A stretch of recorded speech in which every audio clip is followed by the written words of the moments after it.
नमो बुद्धाय नमो धर्माय नमः संघाय। सम्पूर्ण बुद्धहरूलाई वन्दना, बुद्धद्वारा उपदेशित धर्मलाई पनि वन्दना र शील सम्पन्न सम्पूर्ण सङ्घगणलाई पनि वन्दना गर्दै म आज तपाईहरुको सामुन्ने उपस्थित भएको छु। विगतका चर्चाहरूलाई नै जोड्ने गरिकन निरन्तरता दिने गरिकन आज म तपाईहरुको सामुन्ने पुनः एकचोटि फेरि श्राद्धको विषयमा बोल्न गइरहेको छु र श्राद्धको महत्त्व अनि श्राद्धलाई अझ प्रष्ट पार्न गइरहेको छु। वास्तवमा यो विश्वमा मृतकहरूलाई सम्झेर धेरै कुरा क्रियाकलापहरू गरिन्छ।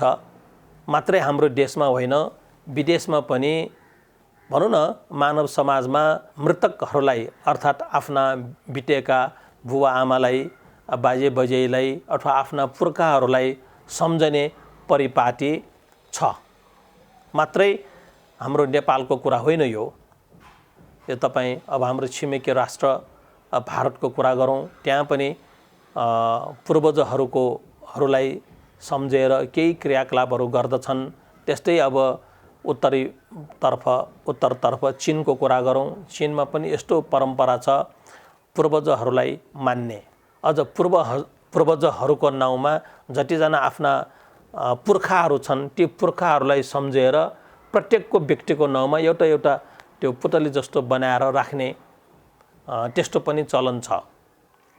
अझ यो हाम्रो दायाँ बायाँ रहेका छिमेकीको मात्रै होइन, अब धेरै टाढा रहेका देश विदेशमा पनि आफ्ना पूर्वजहरूलाई मान्ने, पूजाआजा गर्ने त्यस्ता प्रचलन छन्। अब यस्तो प्रचलनमा दुईटा कुरा हामी पाउँछौँ। एउटा उहाँहरूलाई स्मरण गरेको, याद गरेको, आफ्ना पुर्खालाई याद गरेको। त्यो याद गर्नुको पछाडि त्यो नहुन सक्दछ कि त्यो पुर्खाहरू अहिले फेरि जन्म लिइसक्यो भनेर मानेको नहोला। पुर्खाले मरेर अन्त जन्म लिइसक्यो भनेर नमानेको हुन सक्दछ है। तर त्यो पुर्खाहरूको गुणलाई मात्रै भए पनि स्मरण गरेर पूजाआजा गर्ने त्यस्तो चाहिँ चलन छ।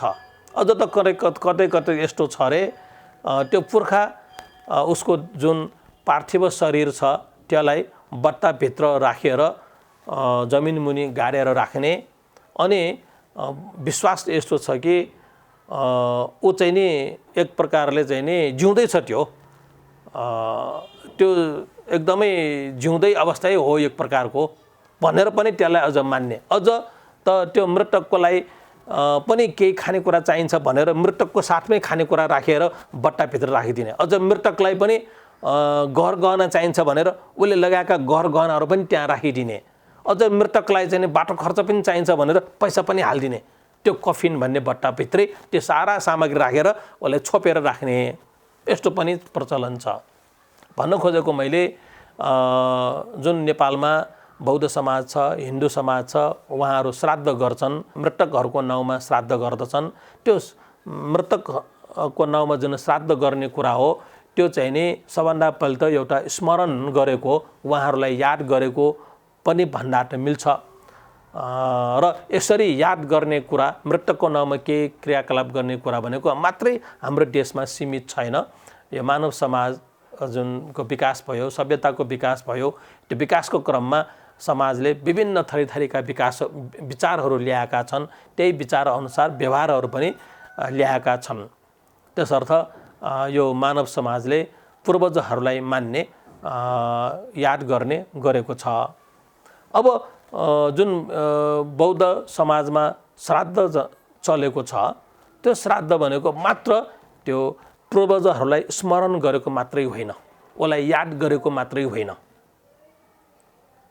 त्यो मेमोरियल पनि भनिन्छ नि, मेमोरियल भनेर चाहिँ त्यो मृतकको नाउँमा केही कुरा राख्ने, त्यो त्यस्तो खालको चाहिँ नि जुन मात्रै मेमोरी, मात्रै उसलाई याद गर्ने चाहिँ होइन। त्योभन्दा माथि गएर के हो त भन्दाखेरि त्यो मरेको व्यक्ति उसको पुनर्जन्म हुन्छ।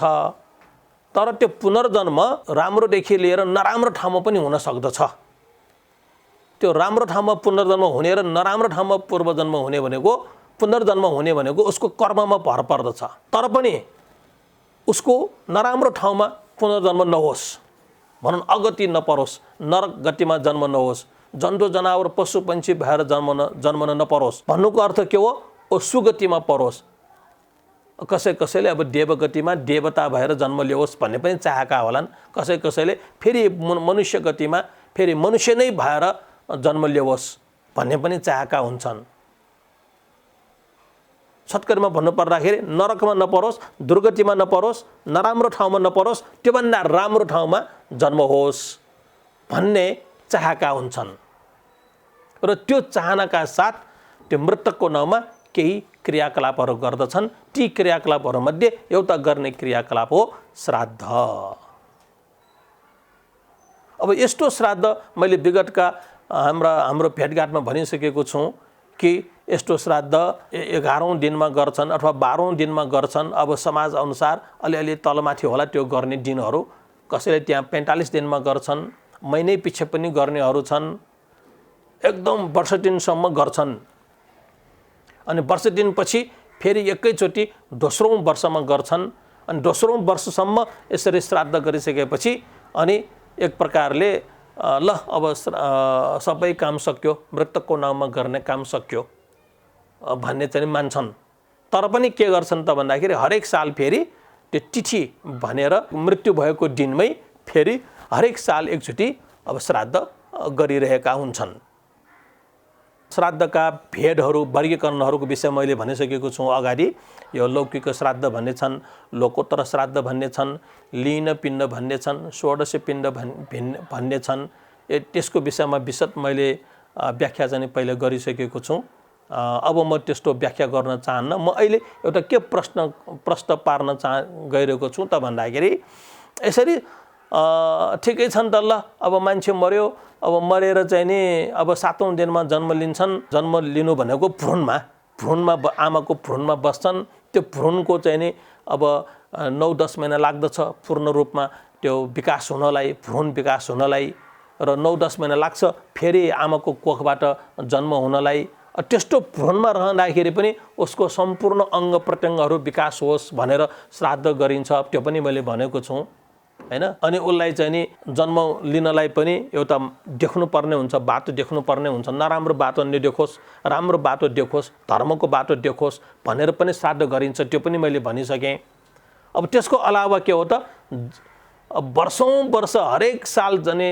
हामी श्राद्ध गर्दाखेरि त के मनमा के लाग्दछ भने ल जन्मिसक्यो नि त जन्मिसकेपछि फेरि किन श्राद्ध गरिराख्ने मान्छे मरेर 1 वर्ष बितिसक्यो 2 वर्ष बितिसक्यो उसले त 2 वर्षभित्रमा त भनौँ न जन्मिसक्यो जन्मेर पनि 1 वर्षको केटाकेटी भएर हिँडिरहेको होला अझ हरेक साल हामी श्राद्ध गरिरहेछौँ भनौँ 10 वर्षसम्म श्राद्ध गरिरहेछौँ एकजना मान्छेको नाउँमा भनौँ न अब मेरो बुवा बितिसक्नुभयो मेरो आमा बितिसक्नुभयो मेरै नरेश गुरुजुको कुरा लिउँ मेरो आमा बुवा बितेको धेरै साल भइसक्यो अहिले कमसेकम पनि 20-21 वर्ष भइसक्यो तर पनि हामी हरेक साल बुवाको नाउँमा श्राद्ध गरिरहेको छौँ आमा मेरो बित्नु भएको पनि लगभग कति वर्ष भयो 72 सालमा बित्नु भएको अहिले हामी 77 सालमा हैन ल अब 7 वर्ष बितिसक्यो के 72 के 5 वर्ष बितिसक्यो हैन अब पनि हामी श्राद्ध चाहिँ गरिरहेका छौँ अब यहाँनिर एउटा प्रश्न हुन सक्दछ कि ल अब मान्छे नै मरेर पनि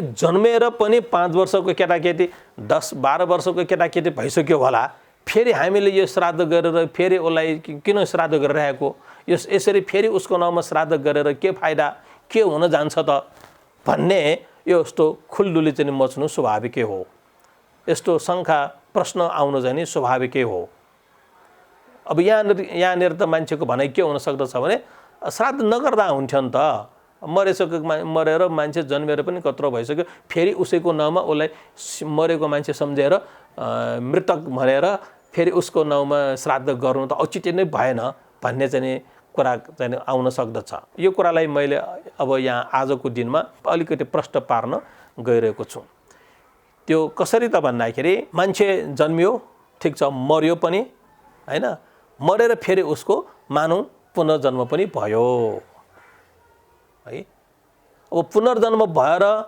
उसले त्यहाँ सुख पाइरहेको पनि हुन सक्दछ दुःख पाइराखेको पनि हुन सक्दछ फेरि सुख र दुःखको पनि धेरै प्रकार छ नि कति प्रकारको सुख भयभरको सुख त उसले नपाउला हैन किसिम भयभरको दुःख पनि उसले नपाउला तर किसिम किसिमको सुख र दुःख उसले पाइरहेको हुन्छ। अब हामीले उसको नाउँमा गरेको श्राद्धले के फाइदा दिन्छ त उसको सुख दुःखमा भन्दाखेरि यो कुरा अलिकति बुझ्न र बुझाउन गाह्रो छ। म प्रयास गरिरहेको छु तपाईहरुलाई यो कसरी मैले भन्दाखेरि अलि तपाईले बुझ्नु होला भन्ने मैले मनमा धेरै कुरा खेलाएर म तपाईहरुलाई बताउन गइरहेको छु। यहाँनिर बुद्धको वचन पनि एकचोटि याद गरौँ। बुद्धले के भन्नुभएको छ भने सबैलाई थाहा भएको कुरा, प्राणी हिंसा नगर भन्ने उहाँले भन्नुहुन्छ। अघि हिंसा नगर्नु नै शील मध्ये सबभन्दा पहिलो शील।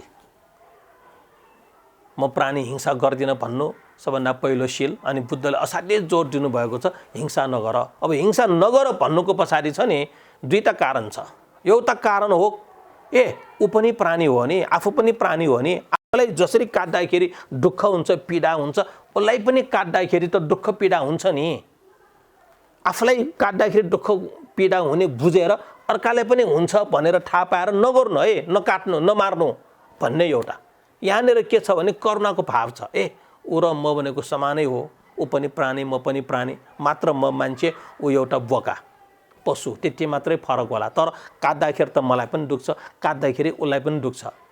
अरूलाई दुःख दिने काम गर्नु हुँदैन भन्ने एउटा उद्देश्य र त्यसमाथि एउटा करुणा राखेर उसलाई काटमार नगर्नु एउटा बुद्धको उपदेश हो। फेरि अर्को पनि बुद्धको उपदेश छ, त्यो हो कि हेर हामी यो संसारमा जन्मेका छौँ। आज म छोरा भएर जन्मे। कसको छोरा? बुवा आमाको छोरा। तर मेरो बुवा आमा बितिसकेपछि उहाँहरूको जन्म हुन जान्छ। उहाँ सम्भवतः मेरै छोराछोरी भएर पनि जन्म लिन सक्नुहुन्छ। मेरा आफन्त नजिकका नातेदार भएर पनि जन्म लिएको हुन सक्दछ। यसरी मान्छे मर्यो भन्दैमा, अब आँखाले देखेन भन्दैमा हाम्रो सम्बन्ध हुँदैन भन्ने हुँदैन। हाम्रो र उसको सम्बन्ध कुनै न कुनै प्रकारले भइरहेको हुन्छ। यो जन्ममा म छोरा, उहाँ मेरो बुवा आमा हो भनेदेखि, उहाँ बुवा आमा चाँडै बित्नु भयो र म धेरै बाँचिराखेँ भनेदेखि त्यो बुवा आमा फेरि कुनै न कुनै रूपले जन्म लिएर मेरै घर वरिपरि नजिक मेरै छिमेकी अथवा नातेदार भएर जन्मिरहेको हुन सक्दछ। यसरी एक प्राणी र अर्को प्राणीको यत्रो अन्योन्याश्रित सम्बन्ध भइरहेको हुन्छ कि भनौँ तपाईहरु श्रोतागणहरू हुनुहुन्छ, म अहिले वक्ता छु। अहिले हाम्रो सम्बन्ध श्रोता र वक्ताको सम्बन्ध छ भनेदेखि हुन सक्दछ म चाहिँ नि पनि तपाईहरुको ठाउँमा श्रोता र तपाईहरुमध्ये कोही वक्ता भएर पनि कतै कतै काम गरिरहेको होला। यसरी मेरो र तपाईको जुन सम्बन्ध यहाँ छ र अरू अन्यत्र ठाउँमा अरू ढङ्गले हाम्रो सम्बन्ध भइरहेको हुन्छ। अब अन्तभन्दा पनि फेरि बुवा आमा र मेरै कुरा गरौँ।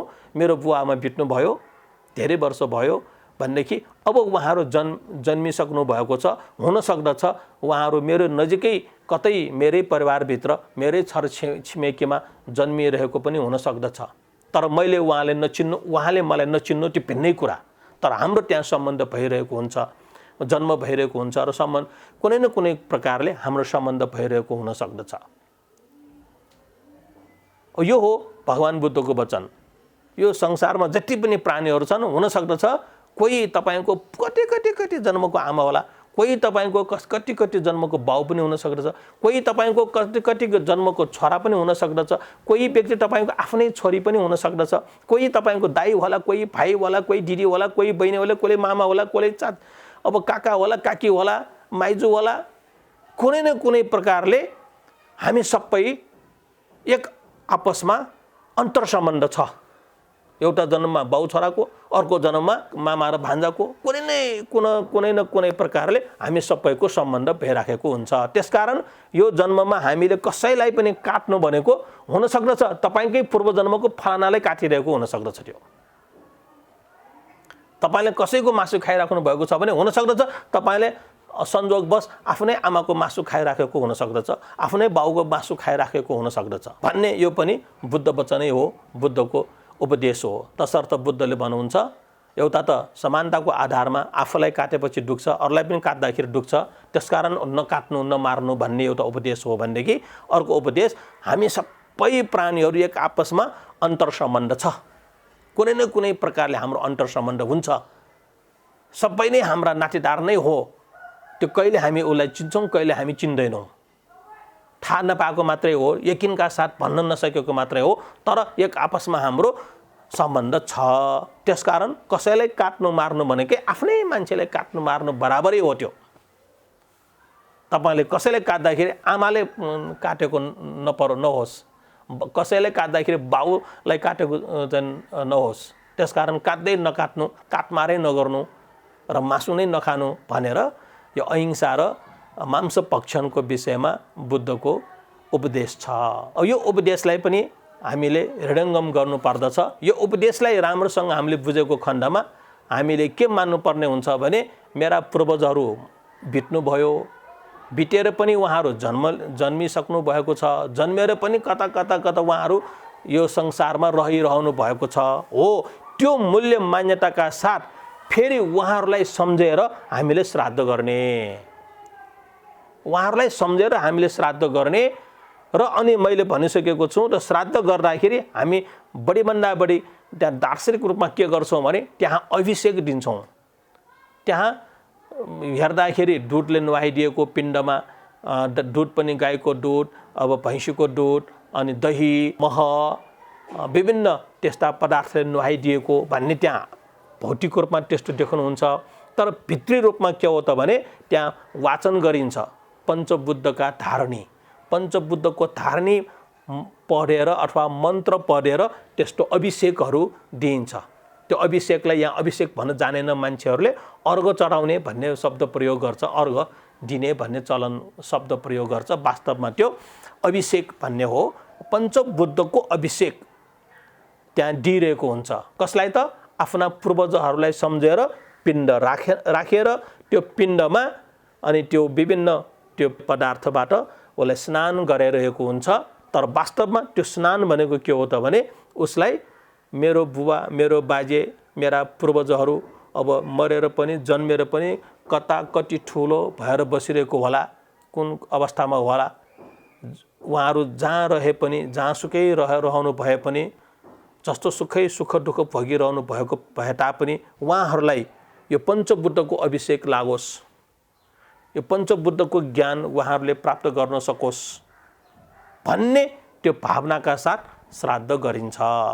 अब यसरी चोखो मनले, भित्री हृदयले सम्झेर यसरी भावनाका साथ गर्दाखेरि, अनि त्यो भावना मात्रै होइन, त्यहाँ जुन प्रयोग गरिने मन्त्र छ, प्रयोग गरिने धारणी भन्ने छ, प्रयोग गरिने वाक्यहरू छ, त्यो वाक्य भनेको सामान्य वाक्य होइन, हामीले कुराकानी गरे जस्तै सामान्य वाक्य होइन। त्यो विशेष खालका वाक्यहरू हुन्छन्। जस्तै विशेष खालको वाक्य भनेको एउटा उदाहरण दिउँ, हामीले बोल्दाखेरि मान्छेले प्रभावै नपर्ला, तर एकजना कविले लेखेको कविता सुनाउँदाखेरि प्रभावित त हुन्छन् त मान्छेहरू। कति मान्छेले गीत गाउँदाखेरि प्रभावै नपर्ने, तर ठुलो मान्छेले, जानेको मान्छेले गीत गाउँदाखेरि सबै मान्छेलाई पुरै शरीर तरिङ्गित हुने गरिकन त्यस्तो प्रभाव पर्ने हुन्छन् त। त्यो विशेष खालको वाक्य, विशेष खालको राग, विशेष खालको तालले गर्दाखेरि। त्यसरी नै यो धारणी मन्त्र भन्नेहरू छन्। ती धारणी मन्त्रहरू यसरी बनाएका हुन्छन् कि त्यो एक प्रकारको प्राविधिक रूपमा बनेको चाहिँ मेसिन भने जस्तै हुन्छन् त्यो धारणी मन्त्रहरू। त्यस्तो धारणी मन्त्रको प्रभावबाट उसका पूर्वजहरू कता जन्मेर कहाँ पुगेको होला, तर त्यहाँसम्म उसको सम्बन्ध गाँच्न सकिने, त्यहाँसम्म उसको सम्बन्ध राख्न सकिने त्यस्तो खालको प्रभावशाली हुन्छन्। त्यसकारण यो श्राद्ध हामीले जुन वर्षेनी श्राद्ध गर्नु भनेको त्यो मरेर पनि जन्मेर पनि कता कता पुगेर कुन कुन अवस्थामा पुगेका छन् त्यो हामीलाई ज्ञात छैन, तर उहाँहरू कुनै न कुनै अवस्थामा छ भन्ने मान्यताका साथ उहाँहरूलाई यो पञ्चबुद्धको अभिषेक लागोस्, पञ्चबुद्धको ज्ञान प्राप्ति होस्। र त्यो पञ्चबुद्धको ज्ञान भन्ना साथै त्यहाँभित्र संसारदेखि निर्वाणसम्मको कुरा आउँछ र संसारमा रहउन्जेल पनि सुख शान्तिका साथ रहन सकोस् र अन्तत्वगत्वा निर्वाण प्राप्तिको लागि धेरै त्यस्ता कुराहरू जुरोस्, संयोग पर्न जाओस्, जुडोस् भन्ने हुन्छ र अन्तमा अनि निर्वाण पनि प्राप्त गर्न सकोस् भन्ने त्यस्ता भावनाहरू हुन्छन्। र यसरी यो श्राद्ध गरिन्छ। तसर्थ हामीले मान्छे मर्यो र अब केही वर्षसम्म भइसक्यो, अब त्यसलाई हामीले याद गर्नु जरुरी छैन, उसको नाउँमा हामीले केही गर्नु पर्दैन भनेर भन्नुभन्दा पनि उहाँहरूलाई याद गरेर एउटा त गुणलाई स्मरण गरेर याद गर्नु राम्रै कुरा हो भनेदेखि अर्को पनि उहाँहरू पनि जन्मेर कता के कुन अवस्थामा छ जेसुकै होस् उहाँहरूलाई जहाँ रहे पनि जुनसुकै अवस्थामा रहँदाखेरि पनि उहाँहरूलाई यो पञ्चबुद्धको अभिषेक प्राप्त होस्, पञ्चबुद्धको ज्ञान प्राप्ति होस् भन्ने उद्देश्यका साथ जे जति हामी गर्छौँ त्यसैले नै यहाँ चाहिँ श्राद्ध भन्ने चलन छ। त्यो श्राद्ध महत्त्वपूर्ण छ। केही नगर्नु भन्दा त केही गर्नु जाति नै हो, केही कुरा नपाउनु भन्दा पनि केही कुरा पाउनु त राम्रै हो भने जस्तै केही कुरा नगर्नु भन्दा पनि गर्नु त जाति नै हो। तर गराइको पछाडि एउटा उद्देश्य राम्रो हुनु पर्दछ।